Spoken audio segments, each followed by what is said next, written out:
What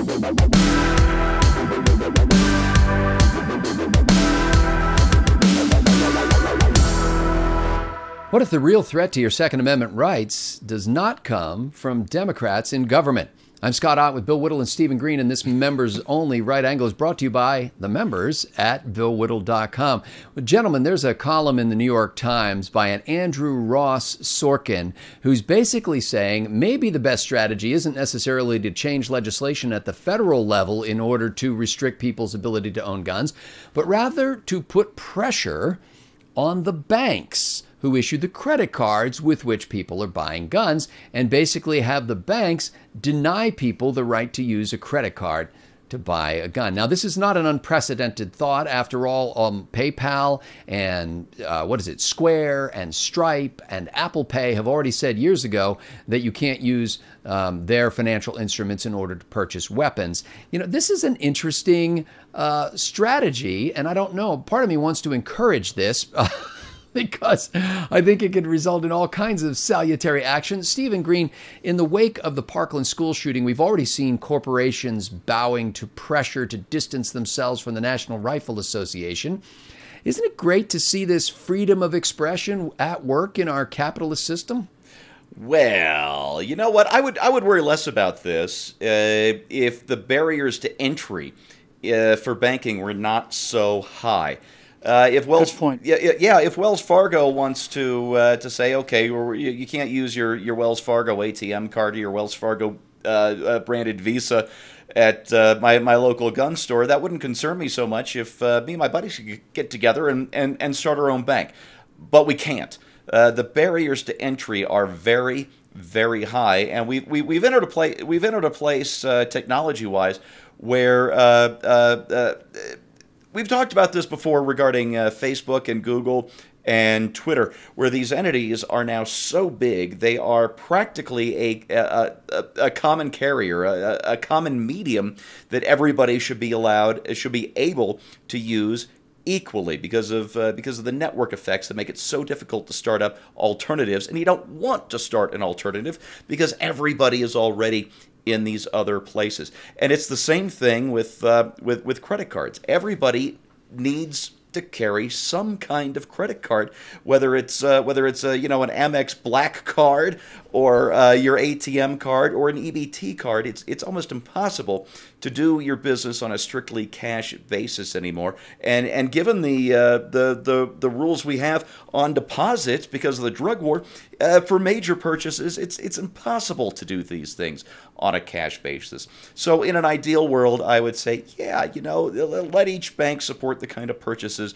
that it wants to support, and we'll go to some other bank that doesn't.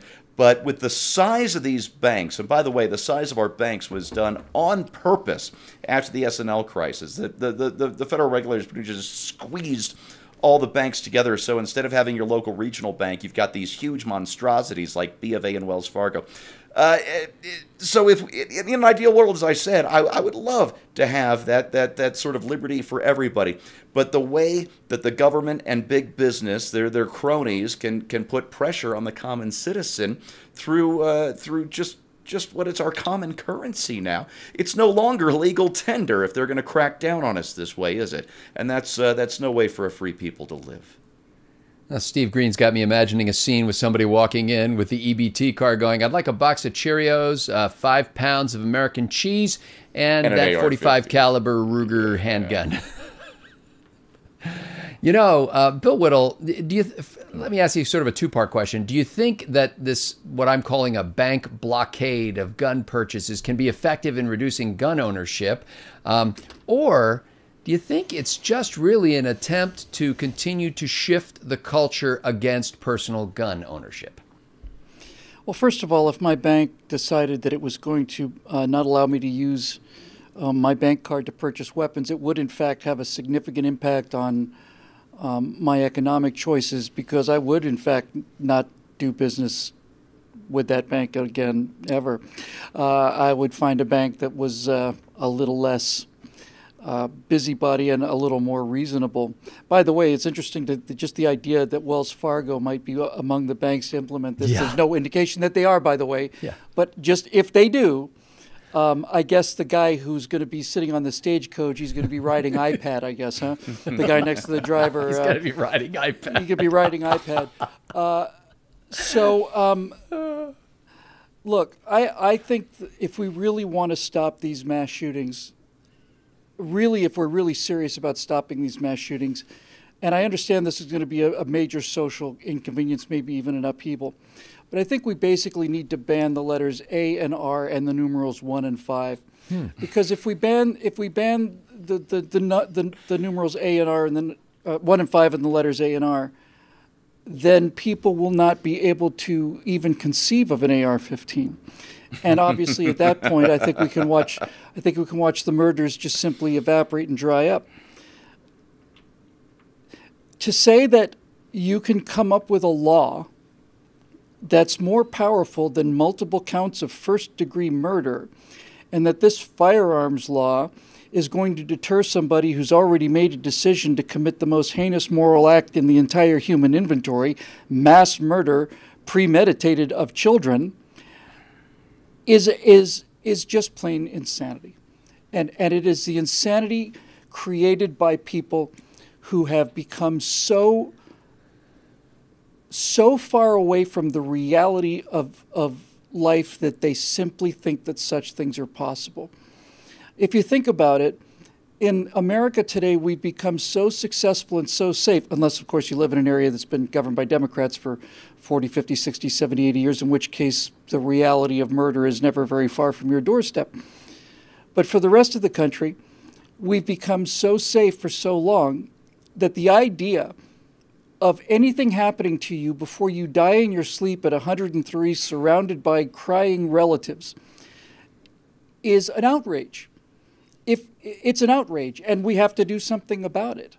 You know, people get sick and die of a cancer at 28 or 30 or something, and it's an outrage, and we have to do something about it. And all of this stuff, as if the world owed us safety, as if the world owed us anything, as if we were not responsible for our own safety. And it has bred in the population, I'm going to develop this idea a little further, I think. It's bred in the population a widespread, half the population anyway, a widespread endemic cowardice. And just to be clear on this, I don't think that that's a binary state. I don't think you're either a hero or a coward. I think that the default condition is that you're a normal person. And sometimes you're afraid of things and sometimes you're not, and so on. There's this normal kind of a person. And I'm not suggesting that people should all become heroes, but we are breeding cowards. We are breeding people who are afraid of facing the fundamental reality of life, you know, which is that you may not wake up tomorrow. And that when you drive down the road at 50 miles an hour, or 100 miles an hour for that matter, whatever speed, the only thing that's preventing you from instantaneous death is a yellow line on the road that's that wide and about that thick, and that's it. And the willingness to look at all of this has simply departed the society, and we become so much a nation of cowards because death is so far away from us that we think we can legislate it out of existence in any form. And a society like that is going to come to grips with reality, because in this battle in this staring contest, reality is not going to blink before we do. Bill, as you were saying that, it just struck me. I know that on the left, it's sort of an article of faith that says if we know the right thing to do, we will certainly do it. And so therefore, there's great emphasis on education, especially at the higher levels of academia. There's more knowledge you accumulate, you know, the better society will be. And I think when people who have that mindset see something like a shooting in a school where, you know, a couple of dozen people are injured or killed, they think to themselves, how can this be? How is it possible? I have a computer in my pocket. I can make the emoji move his mouth with my mouth. And we are the most brilliant society that has ever lived on the surface of the earth. I've got a supercomputer in my pocket. How is it possible that somebody could just walk into a school and shoot up the place? It cannot be. And so this great intellectual growth, so to speak, has actually resulted in an ignorance on the emotional and psychological level, bordering on naivete, about about the human spirit, about the human soul, about, it's like this counter movement. When the intellect moves in this direction, knowledge of human nature moves in this direction. It's not just a That's sublime. It's not just it's an infantilization of it. It is a lack of emotional development, and it's not hard to understand. If our attitudes about death and dying in modern American culture, like every other attitude, like the attitude we have about every other single thing, we have our attitudes based on our experiences. And there is no death in modern America. My wife is Russian, and she was quite appalled at Halloween and the idea of skeletons and skulls. And I was just, it's just a goof. What's the big deal? Yeah. In Russia, we would never do this because they deal with actual real dead people there, and there are dead animals everywhere on the street, and it's not a joke over there. And we just, here's all these, demon babies coming out of the ground on Halloween, and we think it's hilarious. We think it's hilarious because we don't get to see an awful lot of dead babies in America as a general rule, right? And so our attitudes towards this entire thing are buffered by our success, basically. And this is how civilizations fall. They become so successful that people begin to lose daily touch with the reality of what the world actually is. Well, the move to have, first of all, to change behavior through legislation is naive. The move to change behavior by pressuring banks into denying credit card usage for firearms purchases is also naive.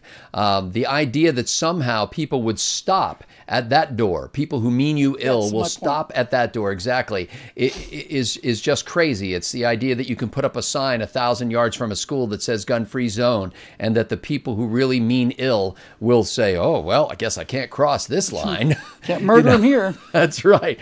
And so it's really troubling that there are still people who think that way. But even if you were somehow able, if for some reason people couldn't just go to the bank and say, hey, I'd like to take out $600 in cash, or I'd like to take out $1,200 in cash, and then I'm going to go buy me a weapon. The bank doesn't know what you're doing with the cash. So it's a childlike, like Bill said, it's a childlike way of thinking.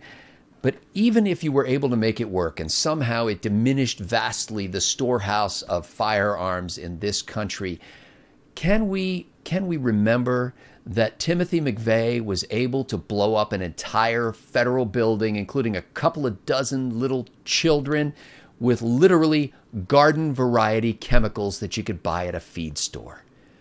It is sad to see otherwise intelligent people reduced to this level of somehow thinking that the tool is the problem. It has always been the hand that wields the tool that is the problem. And that problem is not always able to be addressed by buttons and levers and manipulation by other humans.